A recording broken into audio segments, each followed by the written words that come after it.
Gill Clark is one of the few people to have successfully transitioned from player to commentator in badminton.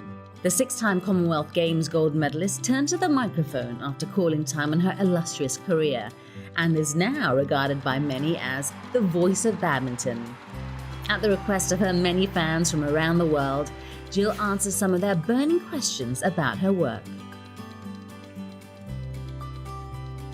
Obviously, knowledge about the sport, very important to impart information about the athletes, give stats, certainly helps to have empathy with the athletes, also helps to have tactical analysis, be able to see what's happening tactically.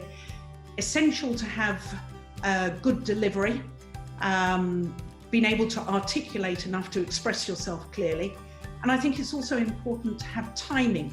I don't think it's any good whittering on about stats or tactics when the match is really exciting. That's when you should let the action just speak for itself. But I guess most of all, I believe it's important to add to the pictures, not just describe what's happening. That's what a radio commentator would do, because of course the audience can't see what's happening.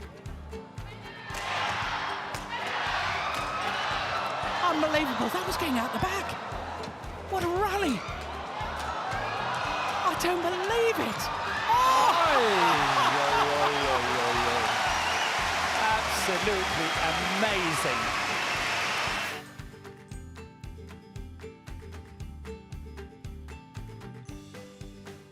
Well, probably because of the hours and hours I spend preparing for commentary.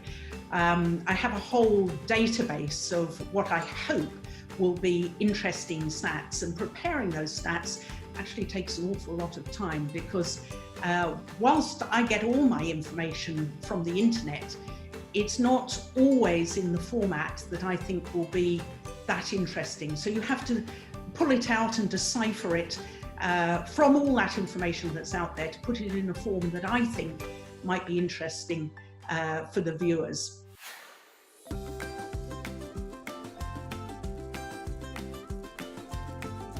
Never tired of commentating, but commentating does sometimes make me very tired because I regularly work between 12 and 14 hours a day, and then after breakfast I don't tend to get a meal, and sometimes nothing at all to eat until I'm back at the hotel at 8 or 9 o'clock in the evening. So long hours with no food often makes me tired, but no, I don't tire of commentating.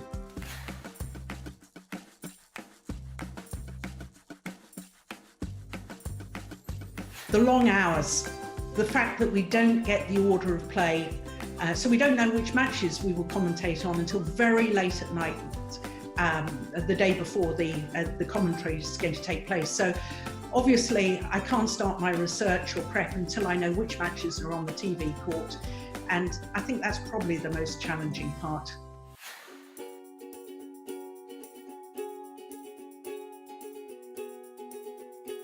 Great question, Esther. Two things. First of all, being a woman.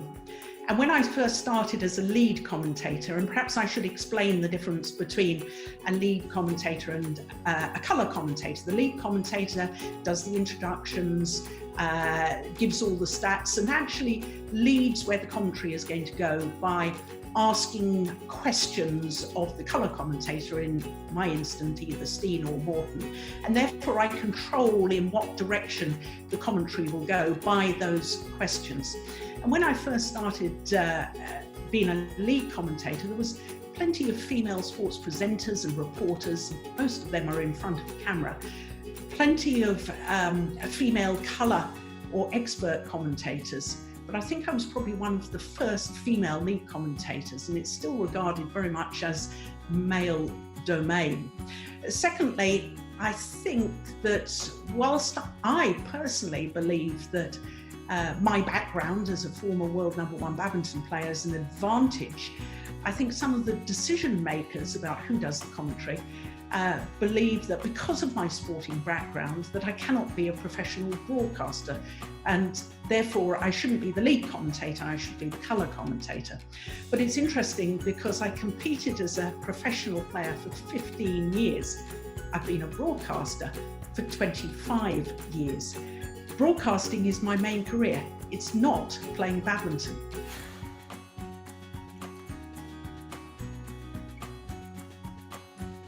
Giovanna, if you mean, do I watch previous matches that a player has played prior to commentating on them, the answer is no, there simply isn't time. But I do update my entire database of player profiles and tournament stats after every single BWF tournament. So when one tournament has finished, I make notes in my own database of how every player or pair from the tournament I've just been at, in every discipline, who they beat or who they lost to, and in all honesty, across the 5 disciplines, that's a couple of days' work.